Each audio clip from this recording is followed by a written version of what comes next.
Hello दोस्तों, welcome back to my channel MPPSC classes with Pooja, जिसमें मैं आज आपको पढ़ाऊँगी मध्य प्रदेश की मिट्टी। तो आइए बढ़ते हैं मध्य प्रदेश की मिट्टी। मध्य प्रदेश की मिट्टी में सबसे पहले जानेंगे कि मिट्टी क्या होती है, मृदा क्या होती है। तो धरातल की ऊपरी परत तथा चट्टानों के विघटन या वियोजन यानी कि पास में आना अथवा दूर जाना से उत्पन्न होने वाले ढीले एवं असंगठित पदार्थों।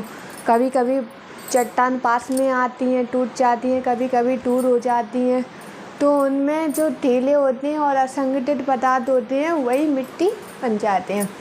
महत्वपूर्ण कृषि तथा वनस्पतियों के लिए मिट्टी महत्वपूर्ण है। अगर मिट्टी नहीं होगी तो कहाँ से हम कृषि करेंगे और कहाँ से हमारी वनस्पति आएंगी। तो कृषि और वनस्पतियों के लिए मृदा महत्वपूर्ण है। मिट्टी निर्माण के 5 कारक: स्थानीय जलवायु, जैविक पदार्थ, स्थल की आकृति, आधारभूत चट्टान, मिट्टी के विकास की अवधि। मिट्टी भूप्रकृति के ऊपर के भाग में पाई जाती है, यानी कि जो पृथ्वी का भाग है, पृथ्वी की भौगोलिक स्थिति उसके अंदर की भूप्रकृति के भाग में पाई जाती है। मृदा का अपरदन जल तथा वायु के कारण होता है, यानी कि कभी कभी नदियों के द्वारा मृदा की शक्ति चली जाती है, कम अपरदन हो जाता है, और वायु कभी तूफान, तेज हवाएं चलने लगती हैं, पवन चलने लगती है, तो मृदा का अपरदन होने लगता है। सर्वाधिक मृदा अपरदन चंबल नदी द्वारा होता है। मध्य प्रदेश में चंबल नदी है, उसके द्वारा सर्वाधिक अपरदन मृदा का होता है। मिट्टी के प्रकार: मिट्टी 5 प्रकार की होती हैं। सबसे पहले नंबर पे आती है काली मिट्टी, जिसका भाग 47% है मध्य प्रदेश में। फिर आती है लाल मिट्टी है 37%। फिर आती है जलोढ़ मिट्टी जो है 3%, कचारी मिट्टी जो है 1%, और मिश्रित मिट्टी जो है 10 से 12%। तो काली मिट्टी कितनी है मध्य प्रदेश में? 47%। काली मिट्टी को रेंगुर मिट्टी भी कहा जाता है। ये रेंगुर इसका अन्य नाम है। काली मिट्टी को रेंगुर मिट्टी कहा जाता है।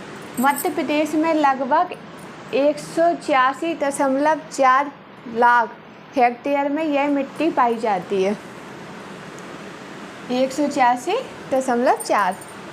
इसका pH मान होता है 7.5 से 8.5 तक, यानी कि ये मिट्टी क्षारीय है। अब आप लोग कहेंगे ये क्षारीय अम्लीय क्या होता है? तो क्षारीय 7 से अगर कम हो तो अम्लीय, और 7 से अगर मान ज़्यादा हो तो क्षारीय। अब इसका मान कितना है? 7 से ज़्यादा है, 7.5 से 8.5, यानी कि 7.5 से 8.5 तक। तो ये मिट्टी कैसी हो गई? क्षारीय।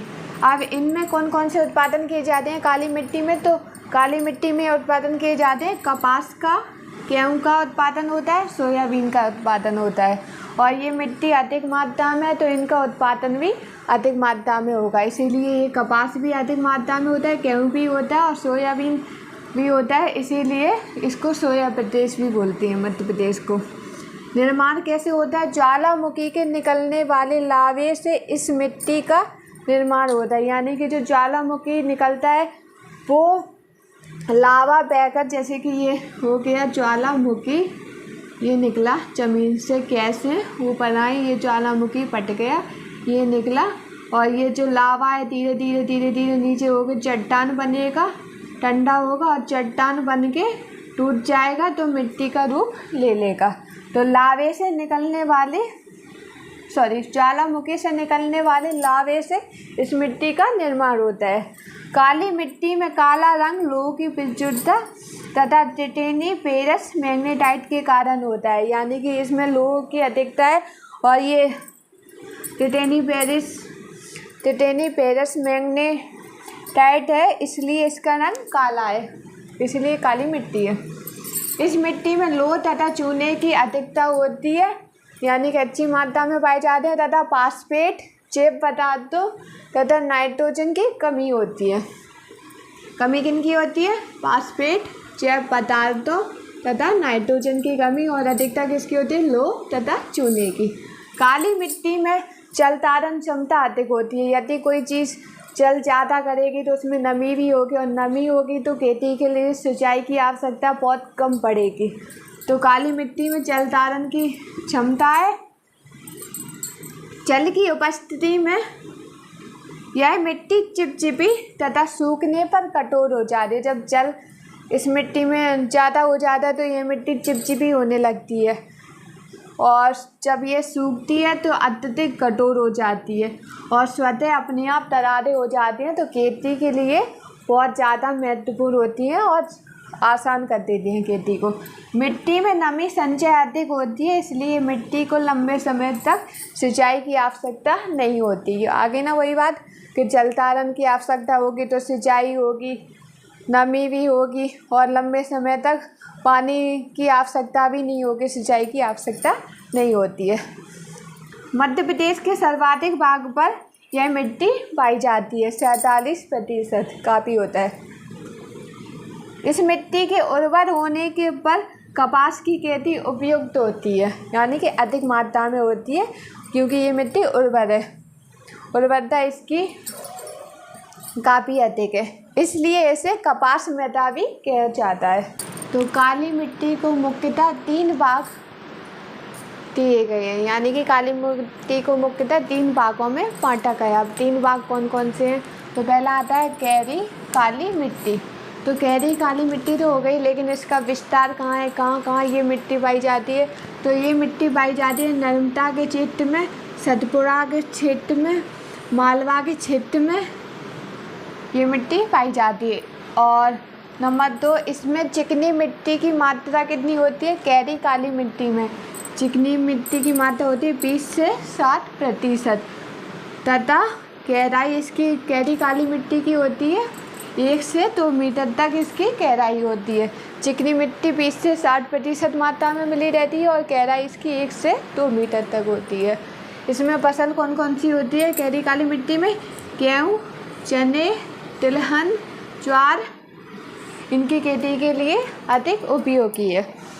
और साधारण गहरी काली मिट्टी नंबर 2, पहली होगी गहरी काली मिट्टी और दूसरी होगी साधारण गहरी काली मिट्टी। अब ये कहाँ पाई जाती है साधारण गहरी काली मिट्टी? तो ये पाई जाती है निमाड़ प्रदेश तथा मालवा का संपूर्ण उत्तरी भाग। जो मालवा के पठार का उत्तरी भाग है ना, वो पूरे के पूरे में साधारण गहरी काली मिट्टी पाई जाती है। और इसकी गहराई कितनी होती है? इसकी गहराई होती है 15 सेंटीमीटर से 1 मीटर तक इसकी गहराई होती है। और इसका रंग होता है, साधारण गहरी काली मिट्टी का रंग होता है भूरा एवं हल्का काला। तीसरे नंबर पे आती है अपनी छिछली काली मिट्टी। छिछली काली मिट्टी का विस्तार कौन कौन सा है? तो ये है सतपुड़ा श्रेणी के ज़्यादातर भाग में पाई जाती है। जो सतपुड़ा श्रेणी का ज़्यादातर भाग है वहाँ छिछली काली मिट्टी पाई जाती है। और मुख्य रूप से छिंदवाड़ा जिले, सिवनी जिले तथा बैतूल जिलों में ये पाई जाती है। इसमें फसल कौन कौन सी होती है? तो फसल होती है रबी तथा खरीफ की फसल, और इसमें सिंचाई की अधिक आवश्यकता नहीं होती है। तो जैसे गेहूँ हुए, अपने ज्वार हुए, कपास हुआ, तिलहन हुए तथा दालें हुए, इनकी खेती अधिक उपयोगी हो सकती है। आज अपनी होगी काली मिट्टी, कल हम लाल पीली मिट्टी का जिक्र करेंगे।